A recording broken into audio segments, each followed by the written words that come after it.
Welcome mates, I'm BloodThirstyLord by Yunko and Lordy, and today we're back with a new series, Lordy Reviews, and we have to review the first movie, and it had to be no other than the Prey movie, the latest Predator film in the franchise, and this could be the best film in the franchise, as we'll discuss it and talk about it today in this Lordy Review. This review will be broken into a couple of segments highlighting spoiler-free stuff, the rating of the film, and moving on to spoilers and an explanation of the ending, the post-credit scenes, and such for the film. But before we do into this video, there's only a small percentage of mates to watch the video that are actually subscribed. Make sure to leave a like, show your support, click the subscribe button to keep up to date, press that join button to become a member on the channel. So without further ado, let's get straight into this. And we currently have a new microphone that I'm speaking to right now, so hopefully it's pretty good and it sounds good in its quality. I'd love to know in the comment section down below about the mic quality, and we'll also fix some of those settings in the upcoming days to make sure it's precise to what we want. But now let's talk about the film, Prey. So I went through this film thinking there's two ways this can go. This would be the next best Predator film, or utter crap like Predators 2018.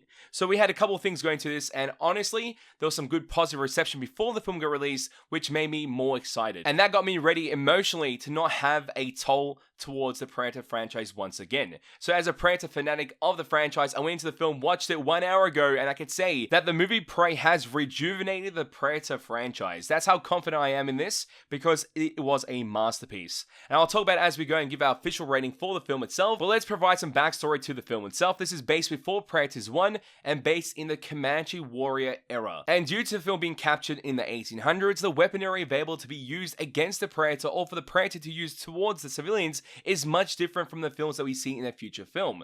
That's been showcased in the trailer as just highlighting that this is a different type of Predator film, and it sets the tone quite drastically from the very start as they introduce us to the Comanche tribe and the female protagonist, Naru. And you may know I'm very bad with names, so hopefully I said it right. If not, we're just going to continue as Naru. Simple as that. And then from there, you're able to see some hunting scenes. Things start to establish within the themes of the Comanche warriors and the dynamic between a brother and sister and their level of authority being different at certain stages of the film. That's just a bit of an understanding of what the complexities are between the Comanche tribe and also the female protagonist, Naru. And you get to see that happen all at once and unravel as there's a predator threat somewhere in their environment. And from there, the fights that can occur, the abilities that can be showcased, the potential of what's occurring in this film is unbelievable. For that one case, I will now move on to the rating of this film. And honestly, I could say that this film is most likely going to be a 10 out of 10. But there's one thing I'm kind of picky about, so I might have to talk about that in spoilers.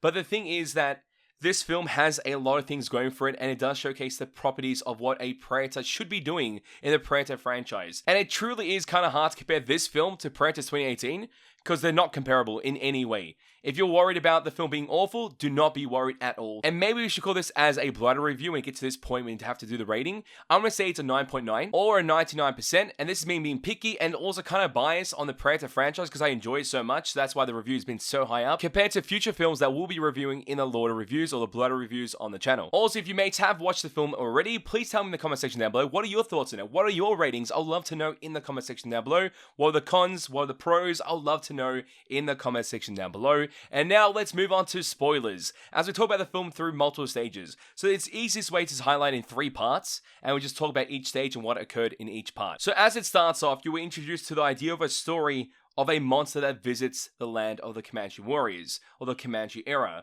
That is the idea. They set the tone straight away, and that kind of feels like a throwback to Predator 1 when they had stories about the Predator visiting that place too, so that kind of felt like a connection here. And then moving to the life of the Comanche tribe, they showcase the dynamics of the tribe itself, and how the environment is, and the setting of the film. And that kind of feels great to see how everything feels through day and night in the film. And we'll talk about that as we go. And from there, we see Naru be able to see her enjoyment of weapons and her interest in training herself to become better. Also, mates, I was writing all these notes on my phone as we're going through the whole film. So it's kind of insane. We got everything down pat. And from there, it becomes a deer hunting scene, which leads to her dog, Sari, I believe, and that gets caught in a bear trap. And then she applies this healing treatment towards the dog and helps out the dog from the damages it took from the bear trap on its tail. And it makes it feel realistic and grounded in some aspect that it's not something that I'm like second guessing. I can believe it, understand it, and I feel like I'm part of that time period. Then we move on to a mountain range, and we're able to see Naru on a mountain witnessing a predator ship entering the space of Earth in some aspect, but Naru refers to it as the Thunderbird, which makes her feel like it's her moment to shine. Then we get a bit of an Easter egg or reference to the Big Hunt, which is said by the brother, and this is connecting back to like AVP, I believe, when the Predators do hunt the aliens. That's the idea of the Big Hunt and the big event that occurs, so I'm guessing that was a correlation there. And then it moves on to the idea of being ready, hunt something that's hunting you. Then we get a whole bunch of actual cinematics of the environments of the Comanche period, and honestly, it looks stunning, so it's always great to see. And then we move on to Naru and her mother, as they talk about herbs, and they showcase the power of herbs and the potential of utilizing herbs overall, and also suggesting a bit of tension through the idea of a female hunting compared to all the men in the tribe and the responsibilities of a female at that point of time. And then her mission becomes to get the orange herb. And this orange herb provides so many benefits throughout the whole film, so we'll talk about it more and more as we go.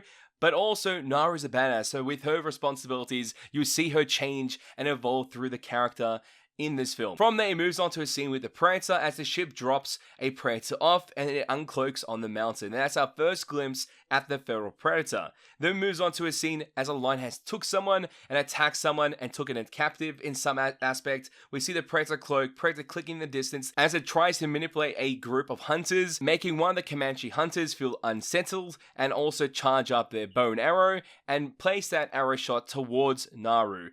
But it doesn't go off since the brother saves the day there, and they regroup and they just keep on going. So they don't know anything's really there, but the hunter, the Predator hunting its prey, is still there in the distance. And then we get this beautiful scene of the Predator being cloaked, and as a critter or ant is climbing around the cloaking of the Predator, a rat or some type of small creature eats the critter, then the snake eats the rat, and then the Predator skins the bloody snake with its wrist blade and takes its trophy.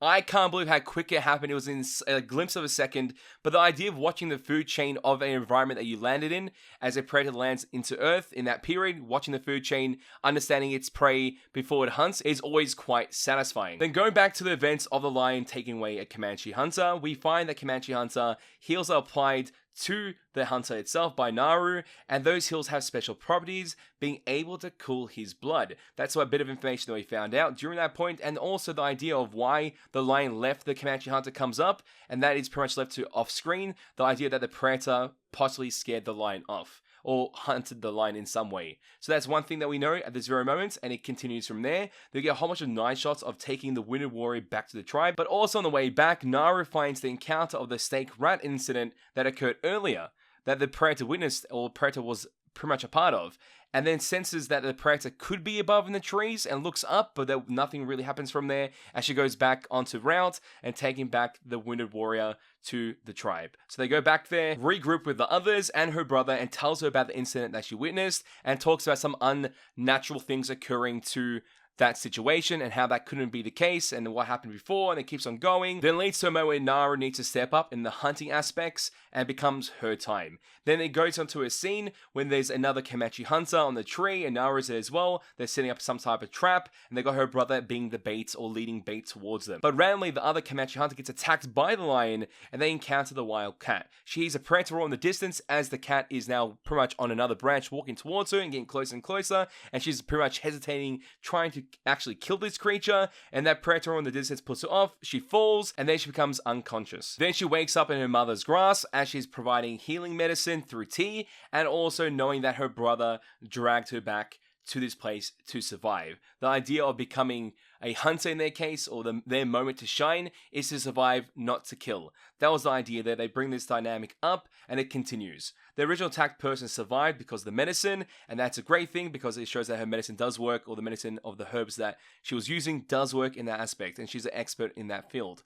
The brother comes back from slaying the lion, claiming the trophy, and putting blood across his skin as well, from his forehead to his chest, I believe, and his arms, covered in blood of the prey that he did kill. And then he has his moment with the tribe as they celebrate his moment of hunting and surviving. Nara walks away from the event, then her brother encounters her and she tries to speak the truth towards him and highlight how serious this is, and her brother doesn't believe it, or doesn't take into the consideration that this is real, and then it just goes wrong from there. And Nara wants to have a moment and hunt what's out there, and there's a line between the brother and Naru, which is, "We didn't do it, I did." That's what the brother says, and creates a separating moment between them. So you get to see both of them go a different path for a bit. And Naru wants to show the truth that there's a creature out there of some sort. So she leaves the tribe, and then she goes tracing for this creature. She finds blood of the predator on the tree, uses a branch to scale the footprints of the predator, but at that time she doesn't know it's the predator yet, she just knows it's some type of creature, so it's slowly progressing as she's trying to discover what the truth is of this creature. And from there we get a scene with the predator, has heat vision on, witnessing a wolf and also rabbit encounter. Then we see the rabbit get slain by the wolf, and then from there, there's an encounter with the wolf, and as he bites the predator, and the predator, being a honorable predator in this case, actually leans down or goes down on its knees or even crouches and then actually has the encounter with the predator that way and slices the wolf as it jumps, then claims its trophy of the wolf. And Naru war training scene begins, a rope for the axe to pull back after throwing a new gimmick for her kits, her arsenal of weapons, as she goes to progress. Then we move on to part 2. In part 2, we see a new tool by the predator as he pretty much is able to melt the flesh of the wolf and then get the trophy of the wolf and place it on its waist. Just like everything else we've seen, like in Predator Hunting Grounds, as you get a trophy, you're able to place that on your waist. And from there, you're able to see a scene as the predator's in the cave and able to hear Sari barking in the distance, which is Naru's dog. Then we see an open field full of buffaloes that have been skinned alive and also bullets left at the scene. And then Naru is honoring the dead animals that are in place in that area, being the buffaloes. And then the predator jumps into the water, he's on the move, you can see he's pretty much his cloaking device start to bug out because of the water. Sari's now gone, disappeared, Naru gets stuck in mud and becomes now this life and death situation. And as that is happening, the predator is also at the scene of the dead buffaloes and starts tracing Naru. And Naru using her new gimmick, being the axe and rope combo, trying to get herself out with some debris, and it does work at a certain point, and she's able to survive. And she's also covered in mud. And this scene in the trailers looks like she was actually able to kill the predator, like how in Predator 1, Arnold covered himself with mud and then killed the predator there. That's what it looked like through that scene. So kind of a bit of movie magic and trickery when it comes to the actual trailers itself leading up to this film. Then it moves on to a scene as Naru is cleaning all the mud off herself and Sari comes back, her dog. Then randomly a bear appears and creates this other dynamic for the encounters of all these creatures, prey or predator, in the film. And then we get this situation where she tries to use a bow and arrow, the string slips out, causing this tension, then the bear chases up, trying to pretty much chase down Naru. Then Sari comes out of the way and runs in the distance, and the bear chases her dog. And Naru does this awesome jump scene, which is kind of weird, but also cool as hell, so she jumps off a tree, and then she moves on to this scene where the bear now is chasing her. Then she jumps into the water, goes underwater, goes towards a dam, and there's sometimes a room in the dam. She hides in there, and the bear's attacking it, trying its best to get to Naru, then all of a sudden it's silence, as a predator appears in its cloaked state, has a fight, a massive full-blown fight scene with the bear, and it's crazy. It is super crazy. The predator kind of loses, the bear walks away just a bit, then goes up as he realizes the predator is still alive, and then tries to attack the predator. The predator does this crazy, honestly crazy like neck snap or some sort, or wrist blade into the neck.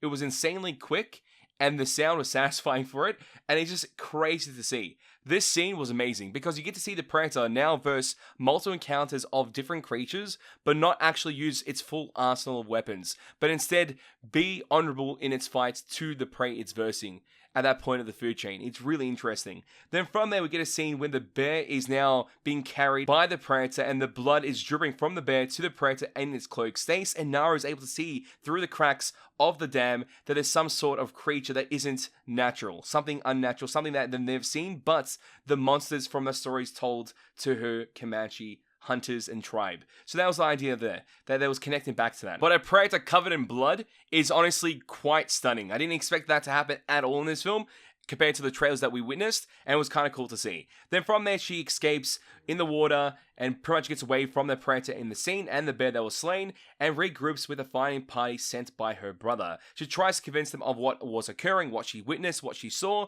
and they don't believe her. The fighting party of guys make a mockery of her claims, and a fight scene does occur between them, Naru and the fighting party. Predator starts watching from afar, aiming with lasers, so we get to see the bit of the lasers start to activate from a so-called plasma caster, but not a plasma caster. It's from the biomass or the mass itself, the predator. It's able to shoot its lasers and highlight an enemy of some sort, controlling the trajectory of some type of weaponry. Also at this point, the fighting party has taken their weapon, so she doesn't have anything on her to utilize in any type of situation if something was to unravel itself at this point. And we hear the predator clicking around them, and then they get ready to fight because they hear something unnatural. Then the lasers start to be pointed towards a hunter of some sort that's trying to be cocky, and then from there, we see crossbows or a spear of some sort be shot out and kills one of the fighting party members for the Comanche hunters. The Predator uncloaks after taking a bit of damage from the fighting party, then he's able to take out his kombat stick and utilize that in the fights he's having, matching the weaponry that he's using depending on the person he's versing. And this was kind of interesting, so constantly switching weapons depending on who's versing. If someone was more ranged, he would use his spear gun. If he was more close range, kombat stick, vice versa. And then quickly slashes the head of some of the enemies in such a fashion that's so unnatural, but also quite fitting for the Predator. And the Predator starts bleeding from all the several attacks that he's taken, because he does take a bit of damage throughout the whole series of fights from this fight, even the bear fight. He takes bits of damage here and there depending on the people or creature that he's versing at that time. And there's also a point in the film where he does have two weapons in his hands and killing his opponent, so I'm unsure if that's just one weapon that breaks into two, or he had two individual weapons that have two different ends for whatever weaponry he's using. So that was kind of interesting to see as it goes more aggressive in its state and tries to fight the Comanche hunters in its own playstyle, so it's really interesting to see. And after the feral Predator claims all its kills, he locks eyes with Naru, and Naru locks eyes with the Predator. Then she begins to run away. She finds someone else in the cornfield that she's running to. The Predator chases them as well, and also kills the other person that she found. And in such a fashion, with such a quick succession, full speed sprint by the Predator in its cloaked state, and just wrist blade kill. The bear trap catches Naru. The Predator catches up to Naru. He's holding the chain of the bear trap.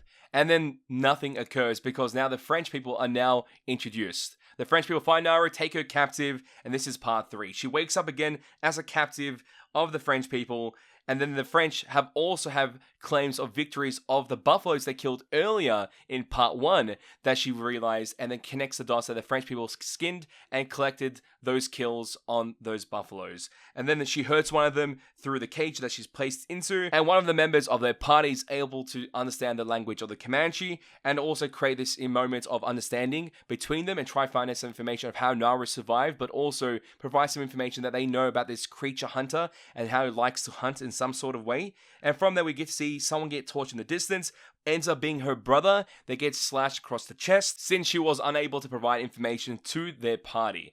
Then from there we get to see this scene when they set up a trap, and they're using Naru and her brother as bait. And the French party have positioned themselves in certain ways to pretty much hopefully encounter this Predator in their own benefit, in their own advantage, and destroy it. But now the Predator actually attacks from behind and goes against them and pretty much dismantling their trap, killing one by one. And then also comes to this point when the killing's actually so dramatic in every moment. Then there's a scene when the elements of the wind being carried, I'm guessing it's ash from the surrounding environment, does affect his suit and becomes uncloaked. And then from there he's jumping towards a different location, is able to actually see the brother and sister, but doesn't treat them as the threat, so just leaves them behind because they're not holding any type of weaponry or anything that could actually possess a level of threat towards the Predator. Whilst Naru and her brother are still trapped between this tree log, they come to a point of confession as her brother talks about the victory of the lion and how she weakened it, and it became very easy for the ending blow on her brother's behalf, and pretty much showcasing that he took the moments of what she did into his own favor and creates this point of confession and just understanding, and then also creates this point of empowerment for Naru that she's able to actually hunt and be a hunter, part of the Comanche hunters. Then her brother says the infamous line, "If it bleeds, we can kill it." Then it moves on to the moment where the Predator is now being caught by a bear trap by the French party. Then the French pull chains of the bear trap, place a net over it, and try to capture it in some sort of way. And in their excitement, out of nowhere, the Predator uses his wrist blades and kills one, but then two, stacking both kills from like this weird arc from like a 1 kill to 180 degrees and stomps on the ground and kills another. Kind of crazy. Shoots a net gun, gets another kill. We get to see the net gun in this fashion, and that's kind of awesome to see because I didn't expect it to be used here in any capacity. The Predator brings out a bloody shield to block ammo, and this comes out of one of its wrist blades. I'm guessing it's the left one, if I'm not mistaken. And then from there, is able to throw the bear trap into the human and just completely destroy him and kill him. And this is already insane by the scene. Then we get a mass killing spree by the Predator. He's able to throw this weird dagger thing. And this dagger is like a line segment. I don't know what the weapon's called. I've never seen this weapon being used in any movie prior to this or any game. It's a weapon that has multiple segments, like a line with multiple segments. Then also if you throw it, or towards enemy, and goes towards one of its limbs, usually its leg, wraps around it, and I'm guessing squeezes it until it cuts off. And it's such a cool weapon because he's able to chuck it so quickly towards enemy, and it just does its thing, and it dismantles an opponent completely. Then we get a scene of a Predator holding an opponent towards a tree, and then activating the shield from its wrist blade to kill it and go through the tree and cut the tree in half. It's kind of insane. And then another scene where it ricochets a bullet from its head towards enemy. So enemy approaches him, uses I'm guessing a flintlock pistol or musket, I can't remember what it was, shoots towards his head, and the bullet ricochets off his skull because he's wearing a mask of some sort, which has this like bone-like structure on the very top, and it reflects the bullet straight into his opponent. So the Predator's standing there all God tier-like, and does not even move, and it kills an opponent. It's honestly insane, the level of detail that's come into this. The Naruto brother comes to this point when she's able to free herself and free her brother by using a bear trap. Nara saves them, cuts the rope, and is able to run away. And the Predator has this jump scene between trees and skips them as it's going towards the French party. And they actually make a choice, the brother and sister. Brother going to get resources, and also sister getting Sari, the dog. And the resources that the brother is getting, he talks about the idea of having a horse. So that's the suggestion there, that he's going to get a horse of some sort and some type of weapons to verse this creature. And then the Predator is jumping between the trees towards the French party, leaves them completely, still in this state, when they pretty much don't know what's going on. But before that, he actually activated his wrist to do a certain mechanic. Then he dropped his wrist gun between the French party. The French party is going towards it, trying to figure out what this hell is going on here. And this is like its sabotage mechanic. The old school sabotage, when it blows up, when it loses, of some sort. It's the same mechanic, but done differently. We get 3 of these weird discs that actually appear, they elevate, they have like lasers, and then out of nowhere, they home towards targets and then explode and blow up in a large radius. And the sound effect that goes with this is quite fitting, and honestly, it's kind of hype to hear when you hear that explosion go off. Then from there, we see Naru trying to get her dog from the French party at their settlement, and sees that the dog is bound to get killed. Naru goes and saves it, kills 2 French people, and there's a good combat scene. It's believable. The throwing axe scene is insane because the throwing axe becomes God tier as she's able to kill multiple opponents with that, saves her dog. Then we move on to the Predator's perspective as he just went through a whole bunch of shots, getting shot at completely by the French party, and he wants to heal himself. So he has this new tool, which is able to laser or use Cairo some aspect, and stop the bleeding from occurring. So that's great to see new tools being utilized instead of just the old school healing kit. That he's able to stop the bleeding from that way. And then from there, it goes on to the situation back to Naru at the French settlement, as the same person that helped translate into Comanche also is there right now, but also taking a lot of damage since his leg has been cut off through the tool that was used by the Predator. Naru heals the person with a cut leg, then uses the herb on that person as well, which provides to cool your own blood. And during that scene, he's able to actually teach her how to use a flintlock pistol and how the mechanics of that weaponry works, since that is something that she's not been used to. Then she leaves the scene suddenly as a Predator walks through the camp with heat vision activated, and is unable to see the person that is affected by the orange herbs, and Naru is witnessing it from afar. And during that scene, the Predator walks through, then steps on the person with the cooled blood, and then since he made a sound, the Predator instantly kills that person with the wrist blade. Super quick. Then the dog comes up towards the Predator. Then Nara tries to protect her dog. Then her brother comes out of nowhere on a horse with a weapon. Then hits the Predator on the side of the face and unmasks the Predator. Then you're able to see the new design of the face, and you can see the mandibles, how spread apart they can be, and how large his mouth does open. And during that scene, Nara is able to witness one thing being the cooling of blood and how that works and how the Predator can't detect. And also the second part, as the mask is on the floor with the trajectory of the lasers being active and the spear gun being used, even if the mask is pointing a different direction with a different trajectory, the spear would always follow it. And the continuous shots highlighted that. So she got that as a new piece of information, which she'll be using in the future. Then her brother is able to apply a lot of damage towards the Predator using spears, multiple bow shots, a whole bunch of damage. Then Nara tries to use the gun, the flintlock pistol, and then the gunpowder doesn't work, so she has to refill it, put some gunpowder into it, get that all ready and set. Her brother gives up after the Predator goes invisible, since the Predator is right behind him, and they get slain by the Predator, and pretty much gets destroyed. Simple as that. Naru witnesses it, and she's in disarray, shocked, as her brother is now gone. And as she's in that state, her brother stabs a piece of weaponry into the Predator's leg. The Predator looks down, finishes off the kill, and then also Naru disappears from the Predator. So now the Predator can't trace her. Nara cleans the blood that she has in the river. The new weapon is aligned with some weird segments that wrap around and cut the limbs. And Nara uses this weapon to cut the French person's leg that tortured her brother. Then she hides the idea he bled her brother, so she'll make him bleed. She took the herbs herself to help her in the state of cooling her own blood. She baited the French to use the weapon, and due to that fact, now that she's in cold-blooded state, she sidesteps the predator that comes close by. She survives. The man dies to the predator, being killed by the combat stick. She shoots the predator from the back of his head and knocks back the mask off, takes the mask and dips. Completely runs away. Then she sets up a trap for the predator. She utilizes the cut limb of the French leg as bait for the predator, and she jumps off a tree with the axe, hitting the predator multiple times from the back as she's just pretty much like piggybacked on the predator. Then she runs away from the predator. The predator's jumping off trees in a weird way towards her, misses the wrist blade to pretty much claim the kill on Naru. Then Naru uses the aspect of a weapon towards the predator, and the predator saves itself by cutting its own arm to survive the attack with its own shield. So the shield that's on its left arm, when the wrist blade is stuck in the tree on the right arm, uses the shield and cuts off the right arm. It's actually insane, and I'm like, wait, what? How did that happen so quickly? But that's the sacrifice he had to make sure he doesn't take a killing blow, and the predator survives that. Then from there, the predator is able to use his left arm, choke her to the floor. Predator holds her with the shield, trying to behead her at some point, which is between two pieces of rocks. She pulls off the mandible of the predator, and this is the scene I was talking about. How the hell did she pull it off? The mandible on the right bottom, she's able to hold onto and pull off completely with one hand. I'm like, wait, though it looks so effortlessly. Like she just pulled it and yanked it off and yeeted the mandible to cause some damage towards the predator. I'm like, wait, what? How does that happen? Because I was expecting much more force to be exerted towards that, maybe using two hands to pull off a mandible or destroy its mouth in some way. But it's done so effortlessly, which was a weird scene for me. Then the predator roars, and the predator roar is quite significant. It's quite satisfying to hear. It's completely unique to any other predator we've heard before, and that's always fun. We're hearing new roars, new sound effects for certain equipment, new weaponry. It's always a thing that I would like to see in these movies, in the Predator franchise. And then from there, we get Sarah with a weapon in its mouth, being axed. Nara goes for a kill with the axe. Then she baits the predator into the mud pit as the one that she fell into previously, but the predator comes out of the mud effortlessly. But then she's waiting at the same debris that she used to get out previously at that mud pool with a trap by her side. As the predator charges up its spear gun, pretty much tries to get a close range shot, but the shot misses, goes through the debris. Then since the mask is directed to him with the laser's trajectory, it goes around a 360 and goes and reorientates itself towards him and pretty much kills himself. Yes, he had no clue that occurring since the trap was behind. The spear pretty much changed its trajectory, killed him, he dies. Nice and quickly.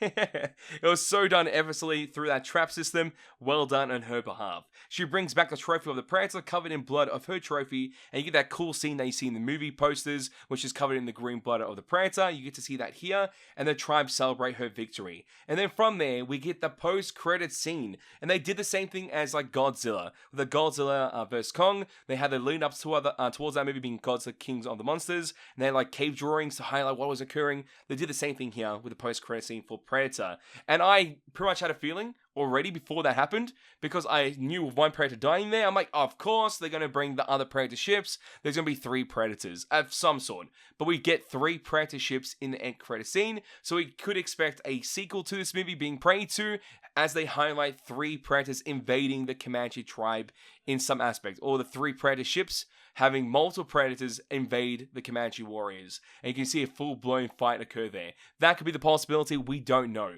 But I just like the new nuances with everything, because they also played the idea of the flintlock pistol, which is the same pistol that maybe Harrigan had in Predator 2. I just think this movie is just really great, that they just somehow done a lot of Easter eggs for hardcore fans, but also appeal to the casual audience, keeping this very entertaining for anyone to watch. A hardcore fan, a casual fan, doesn't matter. You're going to enjoy this movie no matter what, and that's great to see. So hopefully that reinforces my idea of the 99%, because honestly this movie is pretty darn perfect for what it is, and hits everything that he wanted to perfectly, and also has that one weird thing, which is the bloody mandibles, that puts me off. Maybe my review on this could change after, but since I just watched it right now, like 1 hour ago, I'm in this weird honeymoon phase of the film since it worked out so well and it was such an enjoyable watch. But mates, I would love to hear your opinions and thoughts in the comment section down below. What do you think about the movie Prey? Do you think you like it? Do you think you hate it? What are your opinions about the Lordy reviews as well? Do you want to see more of these? Should we call them Lordy reviews, bloody reviews? I'd love to know in the comment section down below. But this has been a really fun time, and I want to do more of these in the future, so if you want to see it, please tell me. And it's been almost 30 minutes. That is bloody insane. I've never done a video this long for a review ever, so it's absolutely insanity. As always, mates, it's been a pleasure to have you guys on the channel as we go through this, and I'll catch you mates next time. by road to 200k subscribers. Let's get it, mates.